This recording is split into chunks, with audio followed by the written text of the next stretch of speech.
Sean todos bienvenidos. Este es el Centro Internacional de Teoterapia Integral, su iglesia Senti en Miami, aquí en la Florida. Junto con mi esposa Ana Lucía, estamos aquí dispuestos y con todo este equipo de hombres y mujeres hermosos que Dios nos ha rodeado para seguir adelante en este desafío que tenemos por delante, la gran comisión. Llevar respuesta al ser humano, a la familia. Y estamos comprometidos con esa bendición. Así que familia, una vez más, sean todos grandemente bienvenidos y pues qué rico tenerles aquí con nosotros. Hoy vamos a continuar lo que hemos venido hablando desde hace más o menos unos 3 meses, en el que hemos podido establecer un objetivo de lo que Dios nos ha ido hablando. Quiero invitarles a Efesios capítulo 3, versículos 18 y 19, para que nos ubiquemos dentro del contexto, para que podamos seguir por dónde es que venimos caminando. En Efesios capítulo 3, versículo 18 al 19, el apóstol Pablo decía, para que seamos, ¿qué? Plenamente capaces. En otra versión dice plenamente habilitados. O sea, me gusta esa forma como el apóstol Pablo lo plantea. Dice, para que seamos plenamente habilitados, capaces de ¿qué? De comprender comprender con todos los santos cuál sea la habla de 4 dimensiones, dice, para que podamos comprender cuál es la qué, la anchura, la longitud, la altura y la profundidad. Para el apóstol Pablo era importante recordarnos que nosotros a veces asumimos que comprendemos y entendemos todo lo que tiene que ver con las cosas espirituales y con las cosas de Dios, y por eso a veces protestamos. Quizás porque no entendemos cómo es el sistema. Por ejemplo, aquí en los Estados Unidos, de manera general, usted está en una entidad del gobierno y se respeta la fila y se respeta el orden. De manera general. Sí, ¿cierto? Pero si usted y yo vamos a nuestros países, de México hasta Argentina, en las entidades oficiales, ¿cómo es eso? ¿Se respeta el orden? No necesariamente, ¿entienden? Entonces llega el amigo, el conocido, no sé qué, se mete, que pin, que pan, que tal. Entonces, para un americano, por ejemplo, se ha levantado en esta cultura de que es el respeto, el orden, esto, el aquello, lo otro, cuando van a nuestros países y ven todo eso, se quedan como, porque no pueden comprender, dicen, pero ¿cómo pasa esto? Por ejemplo, el tocar bocina. Aquí en Miami ya es muy común. Pero usted en el norte es muy difícil oír a una persona, a un carro, tocar bocina. No se oye la bocina. Usted en el norte pone la direccional, inmediatamente ¿qué hace la gente? Disminuye la velocidad y usted puede subir. En Boston, cuando una persona pone el pie sobre el pavimento, todo carro para que ustedes entiendan lo que es eso.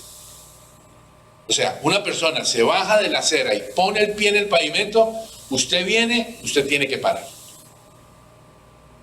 Aquí en el sur no es necesariamente así. Entonces, a veces uno no entiende la forma y la manera como tiene que ser. Entonces, un americano que llega a Bogotá o a cualquier país nuestro y está a las 12, 1, 2 de la mañana y el semáforo le puso en rojo, ¿él qué hace? ¿Qué hace? Él para. Y cuando paró, ¿qué le hicieron? Es probable que lo asaltaron. ¿Me entienden? Porque posiblemente aquí, en ciertos lugares, hay cosas difíciles, pero de manera general, usted y yo paramos a las 2 de la mañana en un semáforo en rojo, ¿o no? ¿Paramos o no paramos? Sí. Paramos, porque hay otra realidad. Y esto es lo que tenemos que entender. el apóstol está diciendo, tenemos que estar capacitados para entender. ¿Entender qué? Versículo 19. Entender y conocer ¿qué? El amor de Cristo. Es algo que uno puede decir, no, pero es que eso es fácil. No estoy diciendo que sea difícil, pero el apóstol está diciendo que es necesario que usted y yo comprendamos plenamente qué es el amor de Dios y sepamos, conozcamos el amor de Cristo. Dice que excede a todo conocimiento. ¿Y cuál es el resultado de eso? ¿Qué dice el versículo? ¿Qué dice el versículo? ¿Cuál es la consecuencia de comprender y conocer el amor de Cristo? Y es que usted y yo vamos a ser ¿qué? Llenos de ¿qué? De la plenitud de Dios. O sea que podremos vivir una vida con la plenitud de Dios. Piense por un instante lo que significaría eso. Poder vivir una vida llena de la plenitud de Dios. Eso es lo que estamos necesitando en nuestras vidas personales. Es lo que está necesitando nuestro matrimonio. Es lo que está necesitando nuestra familia. Es lo que está necesitando la comunidad. Que usted y yo podamos vivir llenos de ¿qué? De la plenitud de Dios. No llenos de conocimiento de la Biblia, donde podemos recitar la Biblia de memoria, pero nuestras actitudes y nuestras decisiones no manifiestan la plenitud, la llenura de la plenitud de Dios.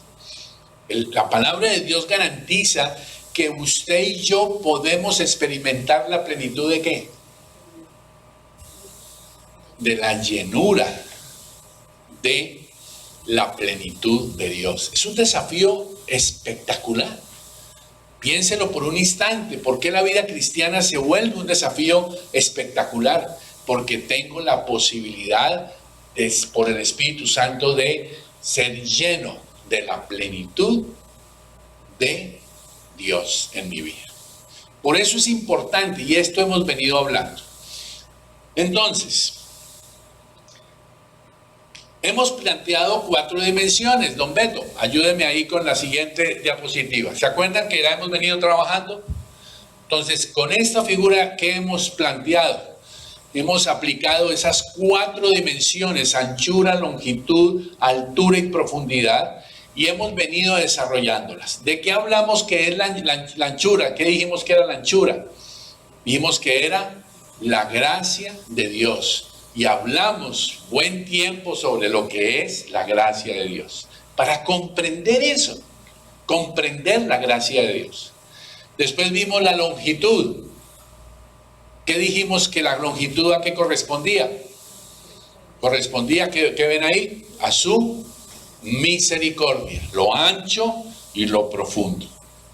Y después hablamos sobre la altura.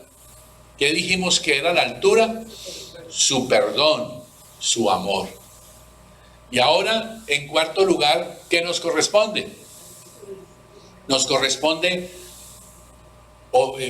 entender lo que la palabra de Dios habla sobre la disciplina y el juicio.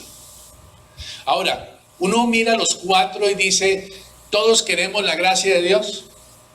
A ver, levante la mano si usted quiere la gracia de Dios. Ok. Bájela, por favor.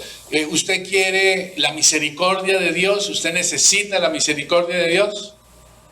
¿La quiere o no la quiere? Listo. ¿Usted quiere y necesita el perdón de Dios? Listo. Sean bien honestos, por favor, a la siguiente. ¿Cuántos de ustedes y yo queremos disciplina?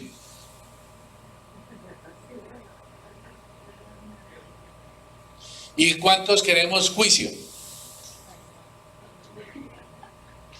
¿Estamos? Ahora, si yo le digo a una esposa amargada, resentida, triste, le digo, ¿usted quisiera que Dios aplique el juicio de Dios sobre su marido? ¿Qué posiblemente me podría decir ella? Sí. Si me pega una ayudadita, eso sería buenísimo, ¿me entienden? ¿Se dan cuenta cómo estamos listos para la gracia, estamos listos para la misericordia, estamos listos para el perdón, pero cuando se nos habla de disciplina, ahí sí ya entonces nosotros no queremos. Y eso demuestra un gran problema, porque demuestra que no hemos comprendido, y eso es lo que vamos a seguir intentando en la palabra de Dios, para que usted entienda la bendición de la disciplina, y por qué llega la disciplina, y para qué la disciplina.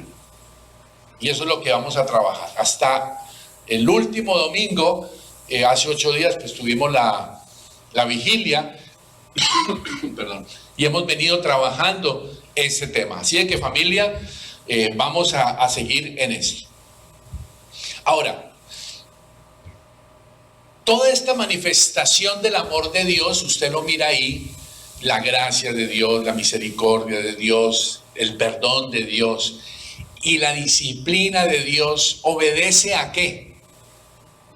Obedece a una sola cosa, al pecado. Y yo quiero animarles a que hoy reflexionemos en la palabra de Dios la realidad del pecado, para que nosotros podamos entender que necesitamos, aunque no nos guste, necesitamos descubrir y entender algunas cosas. Y yo quiero compartir con ustedes 7 verdades que le animo a que usted tome nota y la reflexione en su corazón respecto de eso. Por ejemplo, veamos la siguiente diapositiva. Ahí estamos diciendo, si usted se da cuenta, la gracia, la misericordia, el amor y el perdón de Dios y la disciplina giran alrededor de ¿qué palabra? Del pecado. Vamos a suponer por un instante que no hubiese el pecado. Si no hubiera el pecado, ¿para qué sirve la gracia? ¿Necesitaríamos gracia? ¿Ah? ¿Qué dicen ustedes? Y si no hubiese pecado, ¿necesitaríamos misericordia? Tampoco. Y si no existiera el pecado, no necesitaríamos el amor de Dios ni el perdón de Dios. Y por supuesto tampoco necesitaríamos disciplina y juicio. Vamos a hablar para quién es la disciplina y para quién el juicio.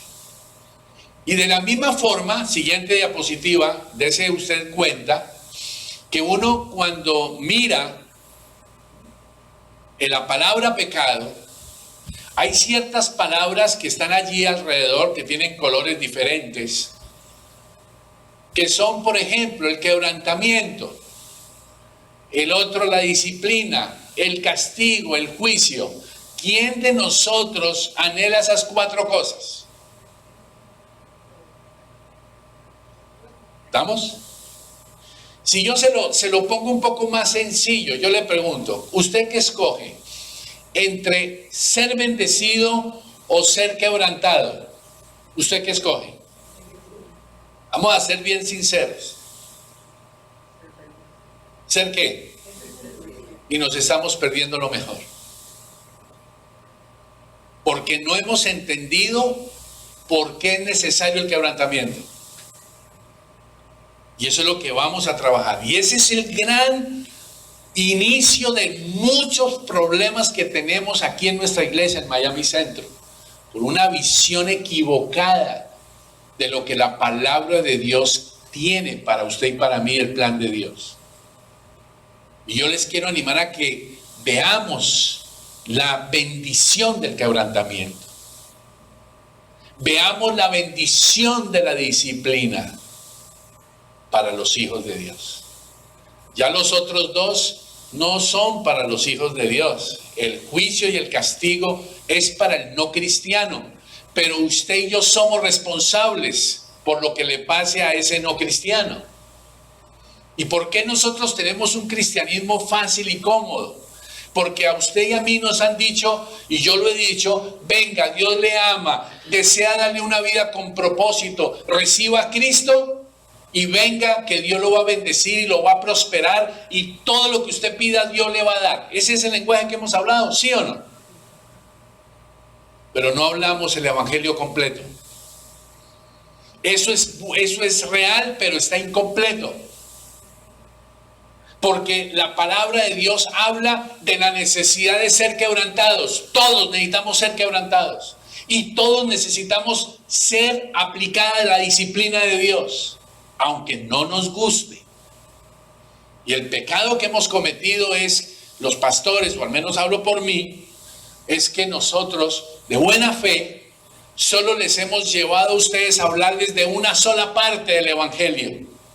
Venga, Dios lo ama, Dios le perdona, Dios le da salvación, Dios lo bendice, Dios le da prosperidad, Dios le da la casa, Dios le da el carro, Dios le da la finca, Dios le da el marido que quiere, Dios le da la mujer que quiere, Dios le da todo, y hasta ahí llegamos. Y ese no es el evangelio completo. Por eso usted y yo posiblemente tenemos una posición cómoda. ¿Cuál es la posición cómoda? No hay riesgo por el evangelio. No nos arriesgamos por las cosas de Dios. Hemos perdido de vista el costo de lo que está pasando, porque como el cristianismo que me han planteado es fácil, sin compromiso, sin entrega, sin riesgo, entonces vivo un compromiso fácil, aguado. Y ahí es donde nosotros tenemos que pedirle al Espíritu Santo que nos permita entender el evangelio completo. Veamos en la próxima diapositiva para que usted me lo vaya entendiendo. Yo quiero pedirle, por favor, sáquele foto a esta transparencia. Se lo suplico en el nombre de Jesús. Para que usted tenga la oportunidad de reflexionar acerca de esta foto. Porque esta foto son los 4 puntos que Jesucristo en el Evangelio plantea como lo que es el Evangelio completo.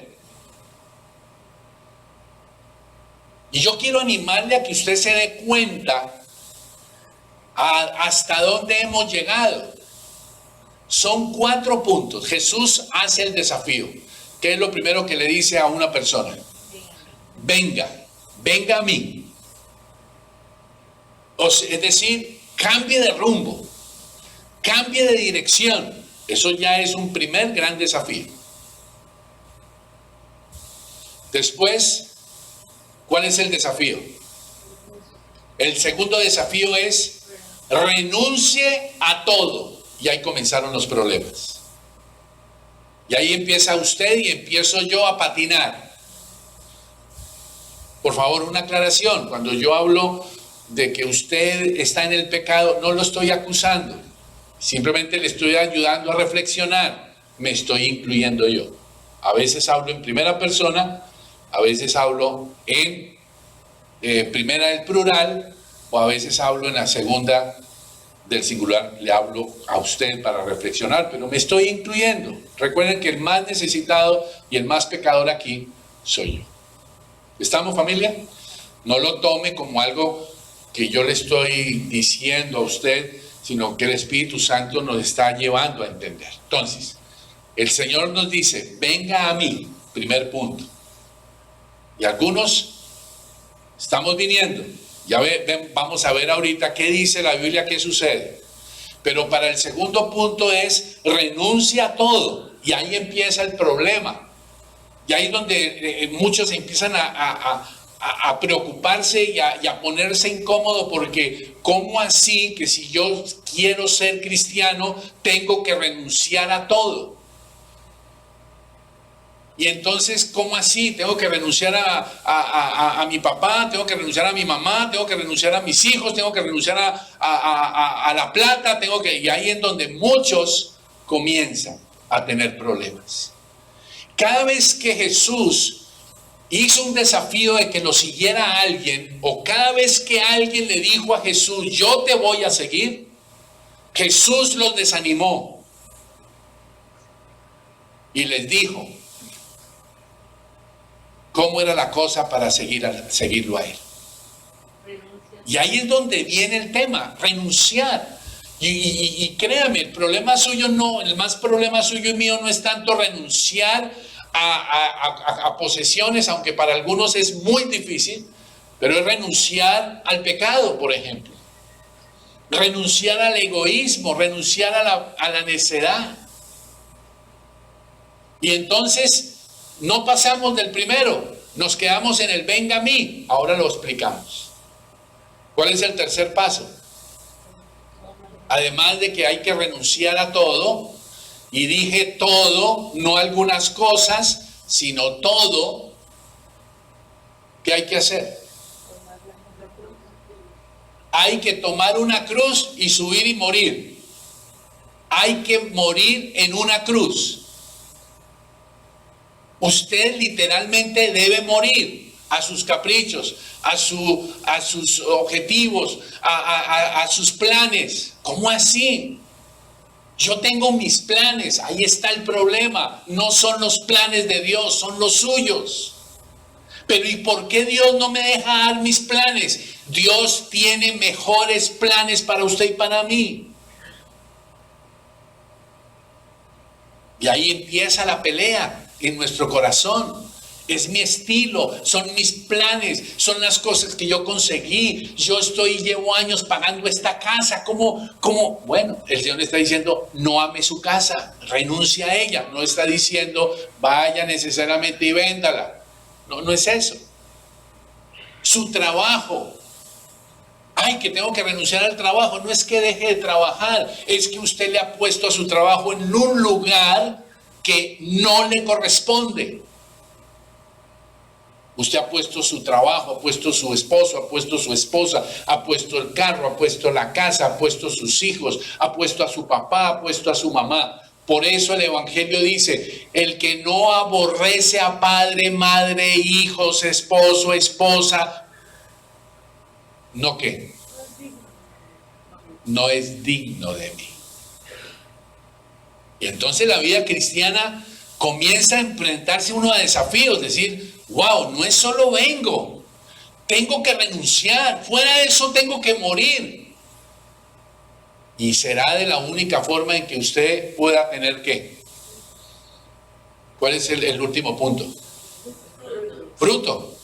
Y por eso hay cientos de cristianos y algunos cristianos en el centro de Miami Centro viviendo sin fruto, convencidos que lo importante son las bendiciones. Yo le pregunto, ¿bendiciones y fruto es lo mismo? Para muchos sí es lo mismo. Para muchos a mí lo que me interesa es ser bendecido, aunque no haya fruto. ¿Y cuál es el plan de Dios? Le doy una mala noticia, reflexiónelo. Usted antes y yo antes de conocer de Cristo, ¿fuimos bendecidos? Dígame, ¿fuimos bendecidos? ¿Sí o no? Entonces, ¿para qué se hizo cristiano? No tiene sentido que usted se haga cristiano para que sea bendecido. Usted sin ser cristiano ya puede ser y fue bendecido. El propósito del cristianismo no es ser bendecido. Y a nosotros se nos ha metido esa obsesión por la bendición. Y particularmente codificamos la bendición con cosas. Estamos, familia. Y resulta que los cristianos tenemos que sufrir. Y tenemos que sufrir pérdidas. Y hay que llorar. Hay que negarse. Para entender, ¿vale la pena por Jesucristo vivir el plan de Dios, aunque no me guste? ¿Cuál es el costo de que usted y yo solo estemos en el primer punto? Porque se lo puedo decir, la mayoría de nosotros aquí en Miami Centro estamos en el primer punto. Venga a mí, y de ahí no hemos podido pasar. La iglesia de Miami Centro no hemos podido pasar al segundo, al tercero y menos al cuarto. Por eso no estamos afectando la comunidad, no estamos afectando familias. Por eso no hay hambre y pasión por los perdidos. Porque la visión es, primero yo, segundo yo, tercero yo. Y ahora con el tema de la pandemia, ¿qué ha generado la pandemia? El tema de la pandemia ha generado una más grande preocupación por mí mismo. Con razones obvias.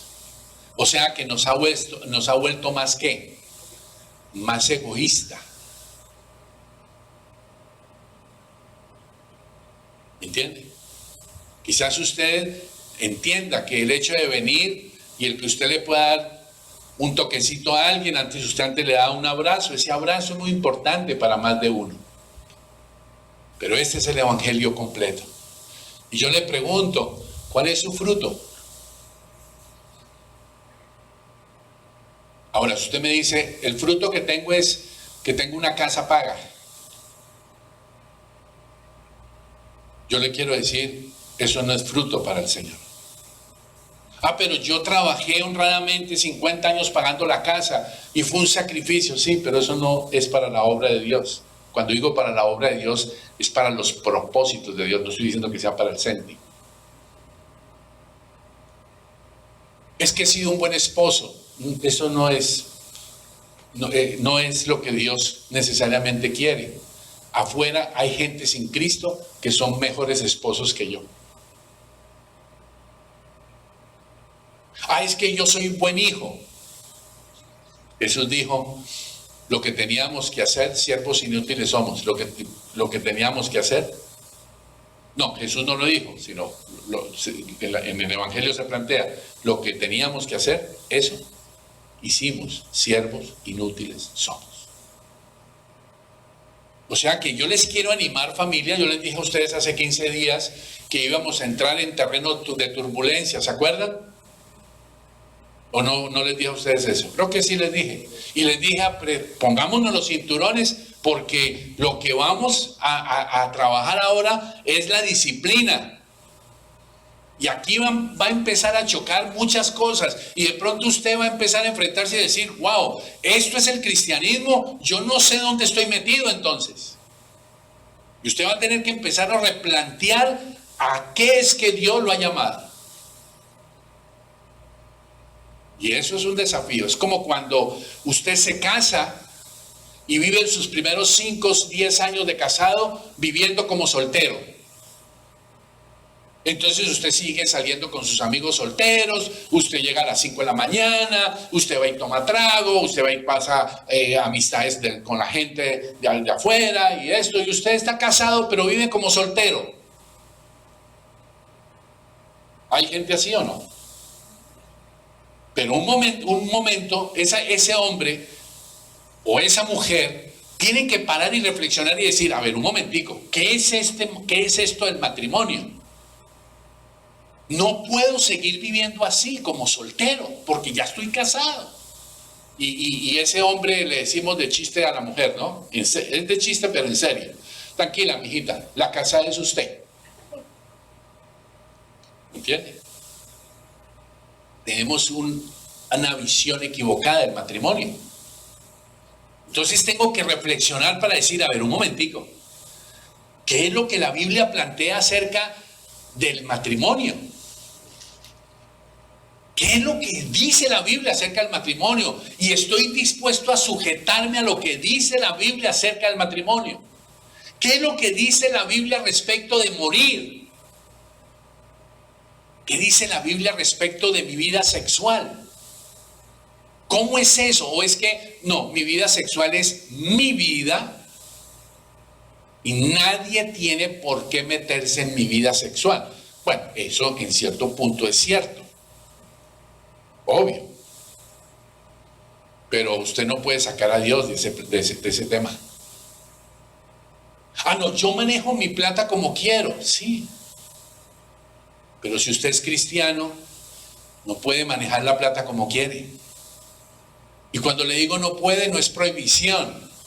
Es que o usted tiene a Cristo en su corazón, pero en el tema sexual o en el tema de finanzas, ahí sí ya no está Cristo. ¿Ven el segundo punto? No ha renunciado. Usted quiere seguir manejando su vida como quiere. Es que soy hombre, tengo necesidades. Mi mujer no me responde. Soy hombre y yo necesito. Eso no es lo que plantea la Biblia. ¿Estamos de acuerdo, familia? La educación de los hijos. La Biblia plantea cómo educar los hijos. Con todo respeto, no es lo que usted piensa, cómo debe levantar sus hijos. No, familia. Si usted es cristiano, usted necesita entender el plan de la Biblia para educar los hijos. La Biblia plantea que usted, varón, es el sacerdote líder espiritual de su casa. Y algunos varones siguen no, mi mujer que se encargue de eso, mi mujer, vaya usted al Senti, mija, usted es la que ore, usted es la que, y usted es el sacerdote. Y el sacerdote es el que tiene que ir delante, marcando el camino.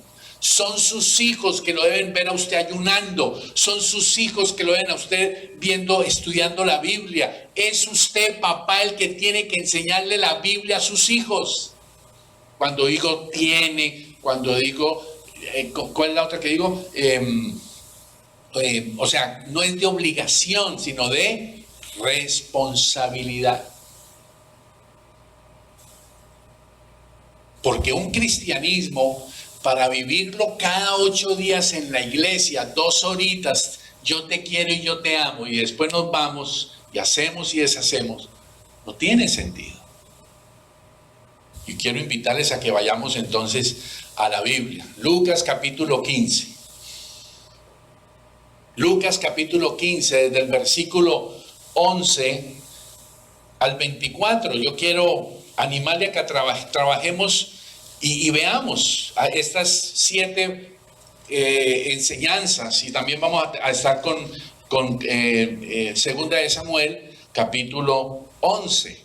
El ejemplo de David, que todos creo que la mayoría conocemos. En este pasaje de Lucas, capítulo 15, del 11 al 24, es el famoso pasaje de el hijo pródigo. ¿Se acuerdan? Y todos conocemos ese pasaje. Pero yo quiero animarle a que vayamos viendo algunos detalles interesantes allí. En el versículo 12, le quiero animar, subraye una palabra clave. Subraye la palabra dame. Y a los que están escribiendo, escriba por favor la maldición del dame. Pero es que yo soy hijo de Dios y yo tengo derecho a que Dios me dé cosas. La Biblia me autoriza que todo lo que pida, Dios me lo da. ¿Se acuerdan o no? Yo tengo derecho al dame. Sí, usted y yo tenemos derecho al dame, pero el dame se puede volver una maldición. Aquí dice que un hombre tenía 2 hijos. En el versículo 12 dice que uno de sus hijos, ¿qué le dijo a su papá? Versículo 12 le dijo, dame la parte de los bienes que me corresponde. Fíjense que él solo pidió eso. Versículo 12. Dame lo que me corresponde a mí. Y yo quiero animarle a que usted entienda, ese dame, apúntelo, es una decisión egoísta. Dame. Deme lo que me corresponde. Es una actitud de independencia. Yo ya de usted, papá, no quiero depender. Deme mi herencia. Voy a vivir independiente. Y eso es lo que le decimos a Dios. Yo quiero vivir independiente de usted. Yo quiero vivir independiente de lo que la Biblia diga. La Biblia dice, pero a mí no me parece. Ese versículo no me gusta. Este otro sí me gusta y ese sí lo agarro. Pero este que no me gusta, no me gusta. Si nos volvemos selectivos, dame, la maldición del dame. Es egoísta. 2, es una actitud independiente. Y tercero, el dame es exijo mis derechos. ¿Estamos de acuerdo? Cuando un hijo de Dios le dice a Dios, dame, dame, dame, está pensando en lo que vamos a ver. Quiero vivir independiente de lo que usted plantea, papá. Papá Dios. Porque yo tengo derechos, soy tu hijo, tengo derechos y voy a vivir así. ¿Estamos de acuerdo? ¿Cómo se llama esa maldición? ¿La maldición de qué? Del dame. Estar en modo dame. Así estamos la mayoría de nosotros aquí en Miami. Si su vida es diferente y no es así, gloria a Dios. Pero estamos en el modo dame. Dame bendición, dame un buen marido, dame una buena esposa, dame esto para los hijos, dame dinero, dame salud, dame protección, dame. Solo estamos pensando en el ¿qué? En el dame. Ahora, miren lo que va sucediendo. Usted ve allí en el versículo 13, ¿qué sucede? Dice que no muchos días después, o sea, ¿cuánto tiempo? ¿Poco o mucho? Después de que él tomó esa decisión en su modo dame,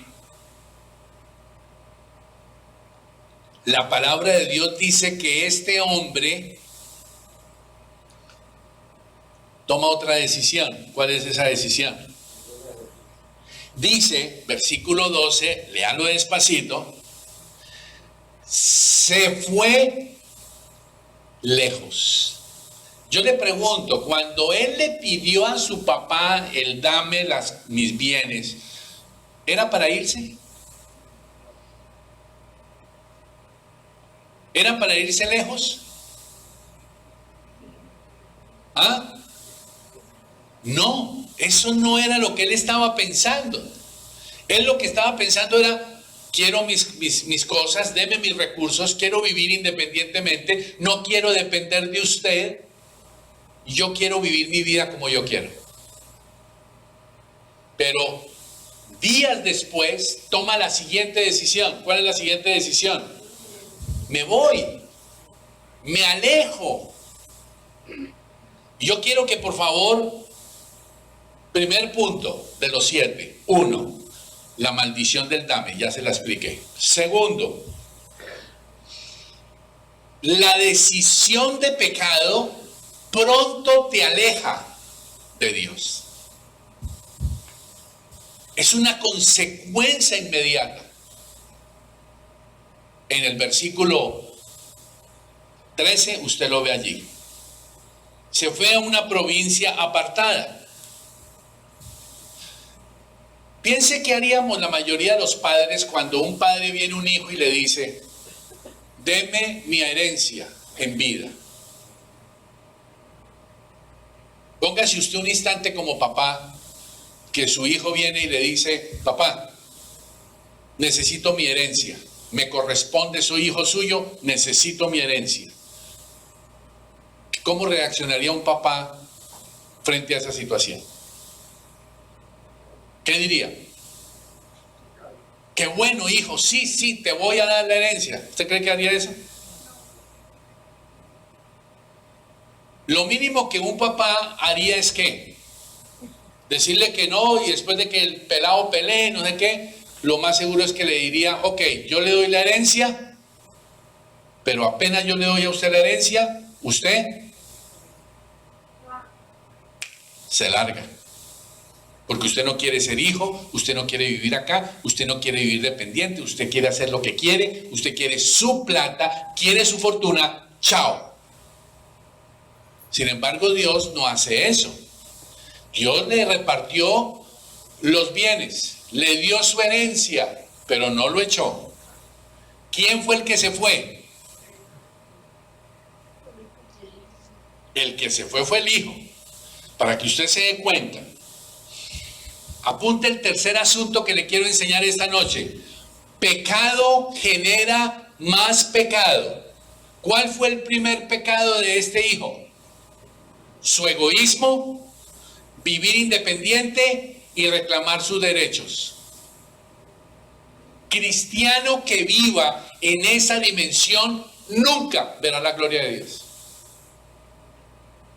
El pecado inicial fue: quiero esa vida independiente, no quiero depender de Dios, quiero hacer mi vida como yo quiero, yo soy profesional, soy estructurado, tengo mi mente, soy capaz, a mí nadie me tiene que venir a enseñar esto o lo otro. La Biblia no me tiene a mí que enseñar, yo tengo la opción de escoger. Ahí empezó el pecado. Y si no, vaya y pregúntele a Eva qué fue lo que la llevó al pecado. Exactamente el mismo planteamiento. El pecado lleva a otra instancia de pecado. Él se alejó. Dios no lo alejó. Él solito se alejó. Versículo 13. Versículo 14. ¿Cuál fue el costo que se pagó para este hombre que se apartó? ¿Qué dice el versículo 14? Dice que él malgastó. Después, ¿qué le dio? Le dio hambre. Y después quería comer. En Colombia el término es lavaza. Yo no sé en otros países cuál será el término. En Nicaragua no sé cuál será el término de la comida, de todos los sobrados de la comida que se le dan a los cerdos. Lavaza es en Colombia, no sé cómo le llamarán, pero todo ese desperdicio de comida que sobra, que se tira, es lo que se le da a los cerdos. Y dice la palabra de Dios que él quería y suplicaba comer de esa porquería. ¿Y qué dice la Biblia? Que ni siquiera eso le daban. O sea que el costo de haber tomado esa decisión, ¿cuál fue, familia? Y yo lo que quiero es que usted entienda que cuando usted y yo vamos a pecar, nosotros pensamos que es una bobada nomás. No, es un pecado y listo. Pero yo quiero que usted entienda que ese pecado lo va a llevar a otro pecado. Y el costo de ese pecado va a ser muy alto para su vida. Por supuesto, cuando usted y yo estamos pensando en pecar, decimos: no, esto es una aventurilla. No, esto es un negocio que hacemos así. Es una mentira más que yo hago. Sigo teniendo amargura contra esta persona. Hablo mal de esa persona. Es una más, ¿no? Es que eso se lo merece. Es verdad lo que estoy diciendo. Y entonces usted va a tener problemas, porque apunte esto: el placer es corto, pero las consecuencias del pecado son duraderas. Y el problema es que nosotros hemos estado en el primer punto del evangelio completo, en venga, y entonces venimos, buscamos a Dios, pedimos perdón y salimos en la semana y pecamos. Y después, de 8 o 15 días después, venimos y pedimos perdón. Venimos otra vez y volvemos y empatamos, y volvemos y pecamos, y volvemos y empatamos. Y usted y yo llevamos vidas cristianas 10, 5, 15, 20 años en lo mismo. No hay renuncia. No hay muerte. No hay fruto. Es yendo y viniendo, cometiendo pecado y perdonando. Señor, perdóname. Y vuelvo otra vez. Y vuelvo y perdono. Y vuelvo otra vez. Y entonces se nos vuelven las cosas de Dios, se nos vuelve una rutina. Pero allá adentro la cosa está complicada. Quiero animarles a que vayamos a 2 de Samuel 11 para que cerremos allí y oremos, porque vamos a seguir hablando de esto.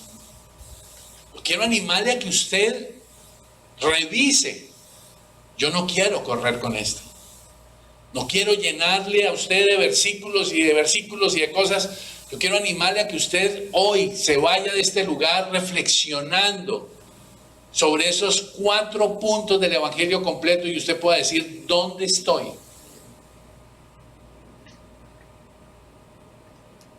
Y aún corremos el riesgo de que usted pueda decir: yo no estoy dispuesto a renunciar, yo no estoy dispuesto a morir, no me interesa el fruto de Dios, y usted de pronto tome la decisión de no volver al Senti. Pero yo tengo que decirle a usted el evangelio completo. Porque un día Dios me va a pedir a mí cuentas. ¿Qué fue lo que le enseñaste a tu gente? Los engañaste, no les dijiste todo completo. Nunca los desafiaste a morir, nunca los desafiaste a renunciar, nunca los desafiaste a luchar por el fruto. Nunca entendieron lo que fue mi amor. ¿Y quién tiene que responder? Por un lado, yo tengo que responderle al Señor, y usted también tendrá que responder. Yo les quiero animar a que nos humillemos con esto que estamos escuchando. Vamos a segunda de Samuel, capítulo 15. Perdón, capítulo.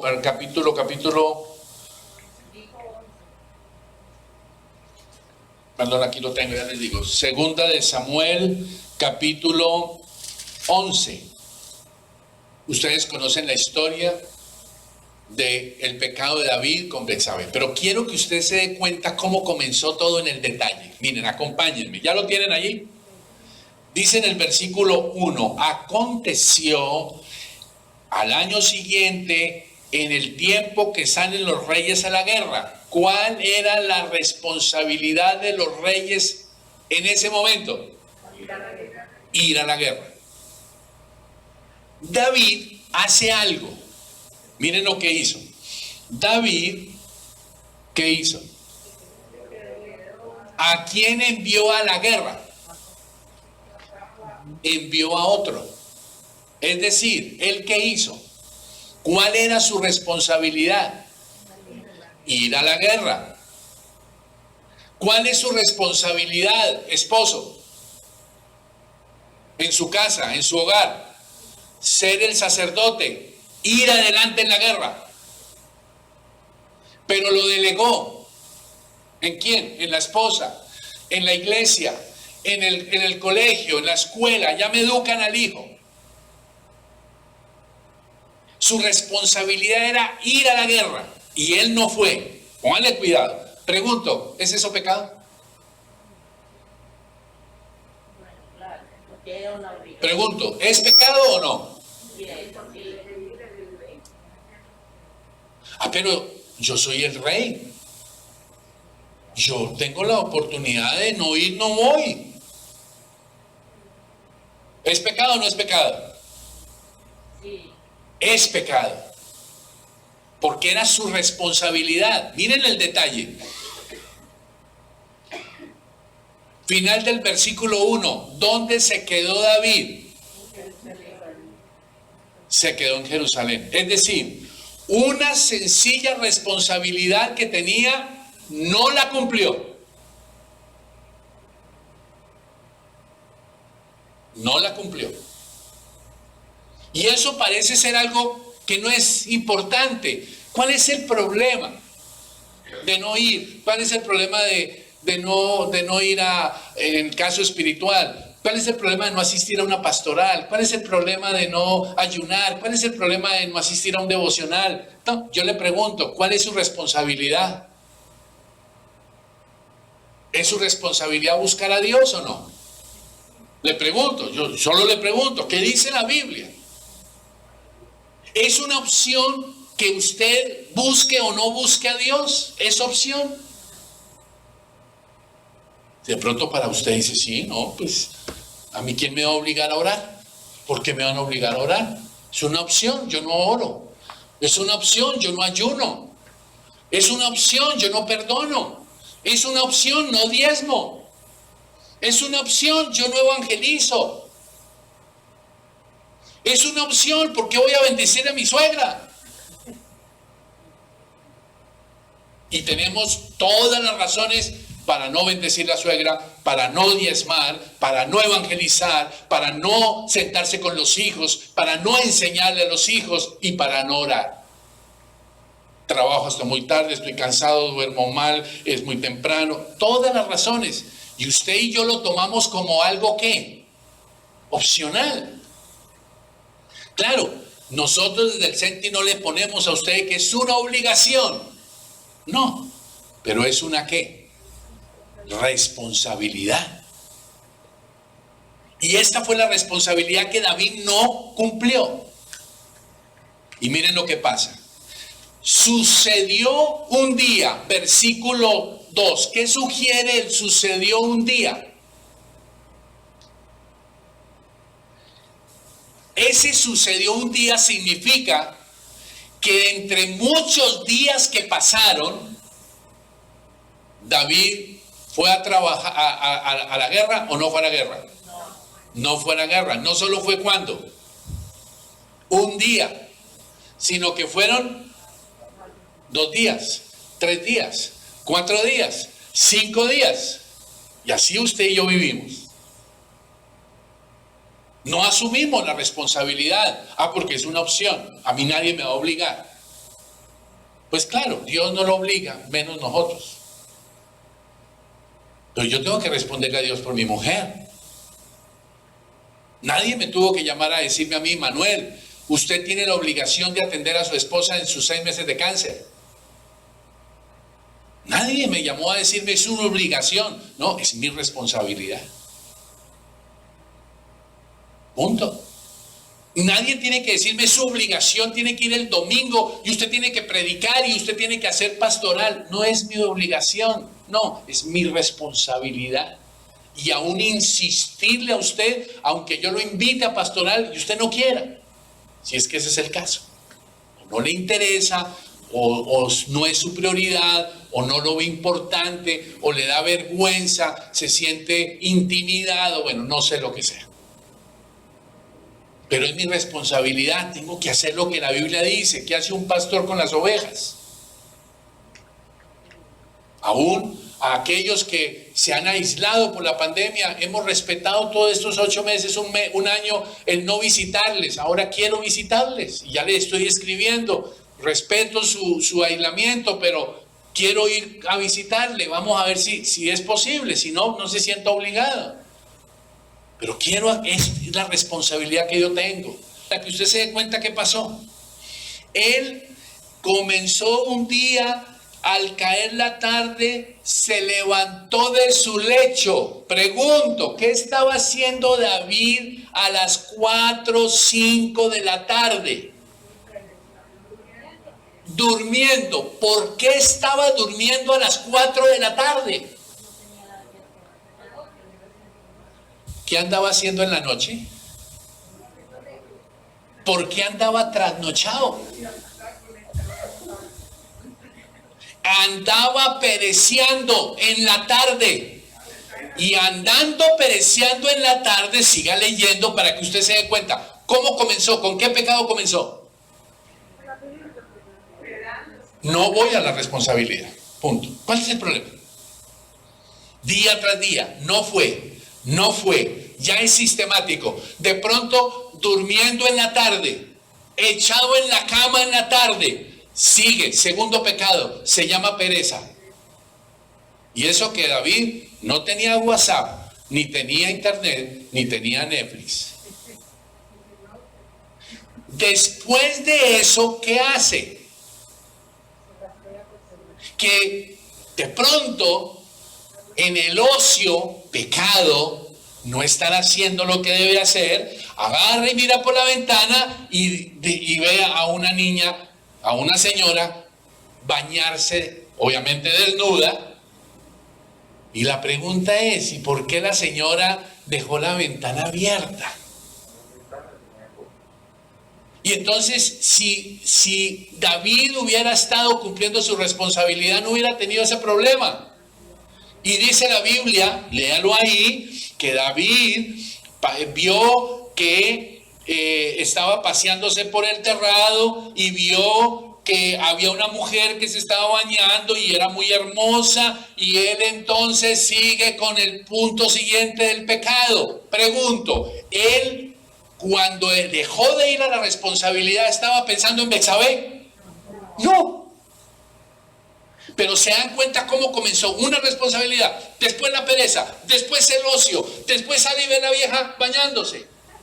Y cuando ve a la pelada bañándose, en vez de mandarle a decir con los otros, miren, dígale a la señora Bexabe que por favor cierre la ventana cuando se esté bañando.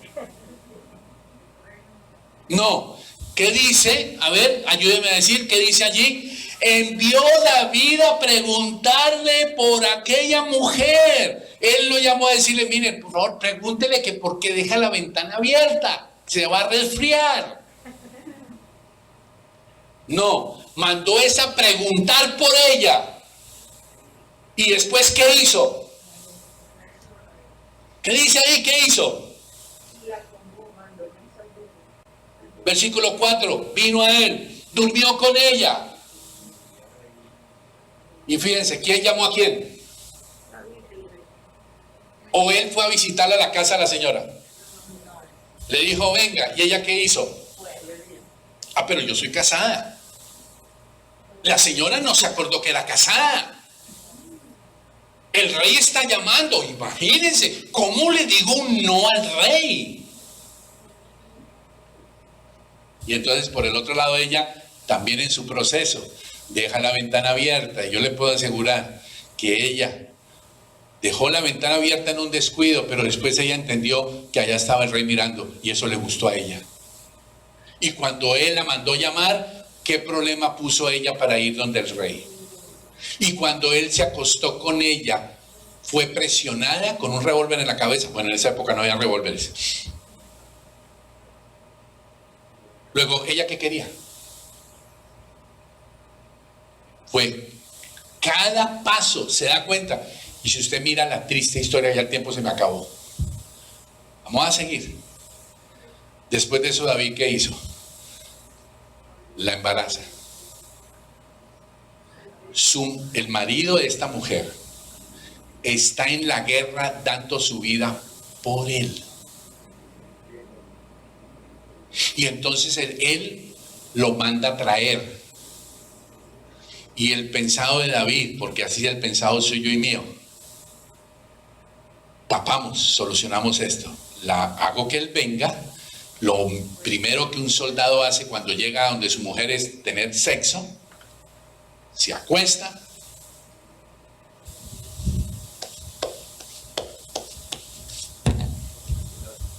porque usted y yo pensamos que no sucede lo que sucede.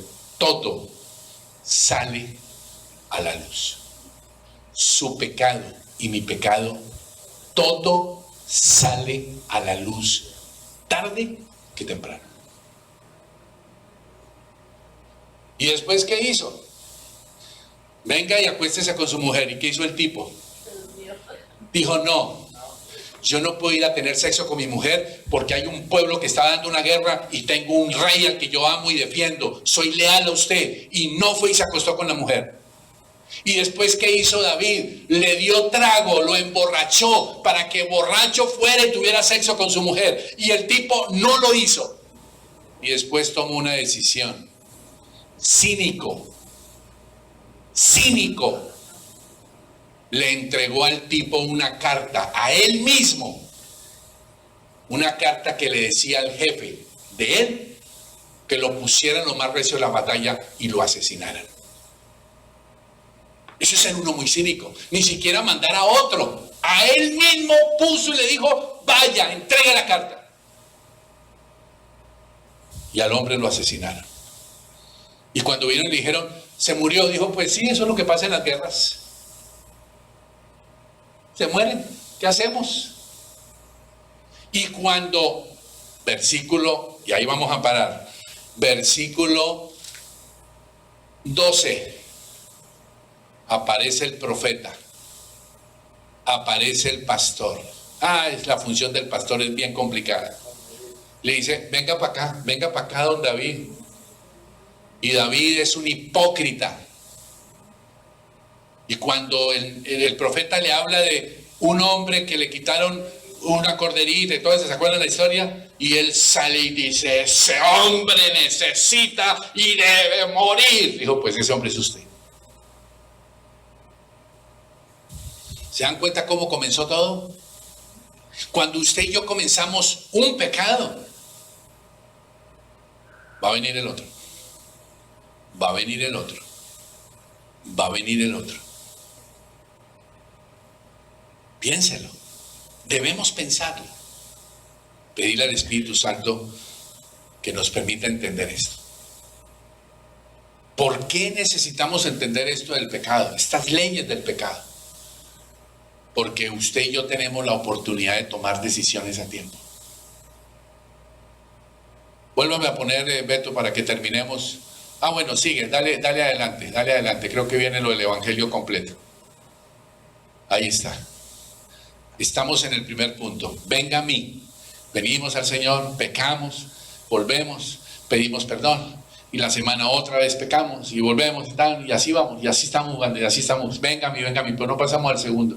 No estamos dispuestos a renunciar al pecado. No estamos dispuestos a trabajar en nuestra santificación. Por eso es que usted y yo no tenemos fuego de hablar de Cristo a otros. No hay fuego. Por eso es que la gente no ve en usted y en mí fruto. No ha habido muerte, posiblemente. Ahora, si usted está viviendo, usted ha renunciado, ha tomado su cruz, ha muerto y está dando fruto, bendito sea Dios. Usted sabe de lo que le estoy hablando. Así que, familia, vamos a seguir hablando. Hoy les compartí 3 cosas nomás. Nos quedan 4. Seguiremos el próximo domingo. Yo le animo a que miremos el Evangelio completo y le digamos al Espíritu Santo: Señor, ayúdanos. Yo quiero un cristianismo diferente. ¿Estamos, familia? Léanse Lucas capítulo 15, del 11 al 24. Revísenlo. Y seguiremos el próximo domingo hablando de esto. Vamos a ponernos de pie y vamos a orar.